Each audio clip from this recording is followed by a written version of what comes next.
Johannesburg is without a mayor yet again. This after newly elected Mayor Thapelo Amad resigned a day before a motion of no confidence was to be tabled by Action SA against him, as well as Council Speaker Colleen Makubele. Amad took over from the DA's Mpho Phalatse, who was ousted in a motion of no confidence in January. The City of Johannesburg has not had a stable executive since 2021, when Geoff Makubo passed away, and has since had 6 mayors thereafter. So what does this mean for service delivery and the functioning of council? Well, Chair of Social Security Systems Administration and Management at the Wits School of Governance, Professor Alex van der Heever, joins us now to answer some of those questions, possibly. Thank you very much, Prof, for your time this morning. What do you perceive of events as they've been happening this week in the city of Johannesburg? I think we're seeing, obviously, the consequences of the last election playing out in terms of who controls Johannesburg. This fray that we're seeing between what is effectively different coalitions it does generate instability.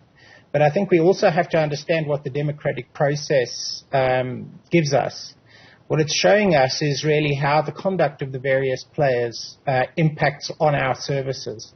And we should be examining very closely this conduct, because what we've seen is the last coalition put in charge an incredibly weak mayor to run the city and have been compelled to withdraw that person. And the question really is whether or not they're going to put decent leadership in charge if they are a coalition that survives. So the instability that we are seeing is transmitting messages back to voters, who will obviously have to take cognizance of this at any future election. So I think that we are going through a period of instability. This is not good for Johannesburg, but ultimately it could lead to stability as people get to see what the different players in the sort of political sphere offer us. In terms of leadership, sort of coherent policies and overall stability. And what we're seeing at the moment doesn't look good for the incumbent coalition. And the direct consequence on service delivery? I think it's bad. But we also don't have a clear understanding of what this coalition actually was attempting to do in terms of service delivery.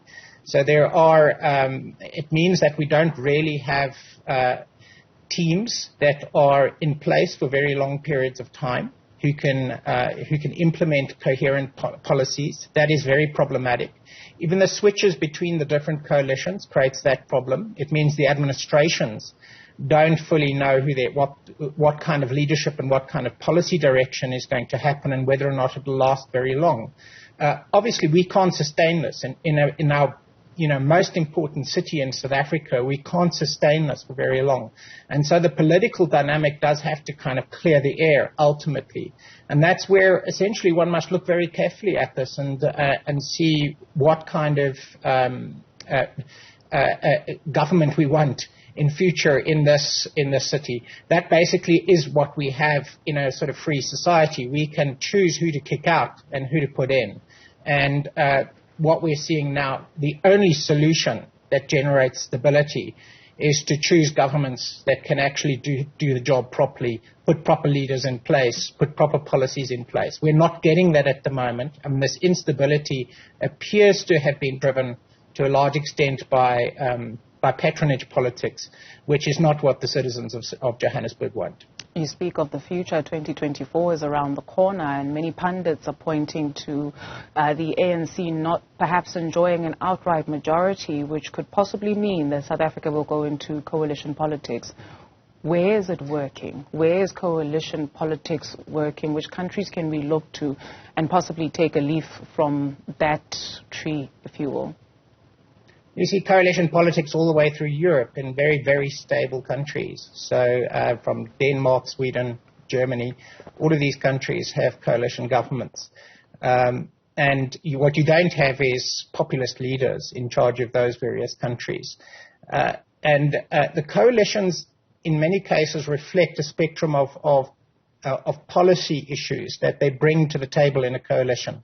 So yes, one particular party might have an emphasis on certain directions, certain ideological emphasis on policy, and that gets tempered by other parties that have to be brought into the coalition.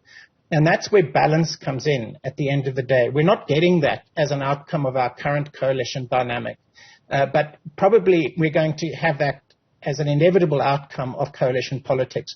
I think that what will be very good for South Africa is to move away from single dominant parties that actually determine the direction of government. And with the way our current government is organized, exposes the country to patronage, basically the ability of political parties to capture parts of the state. And that is, I think, a tug of war that is currently at play. And coalition politics probably raises the opportunity to end patronage politics. Prof, thank you very much for your time this morning. Chair of Social Security Systems Administration and Management at the Wits School of Governance, Professor Alex van der Heever.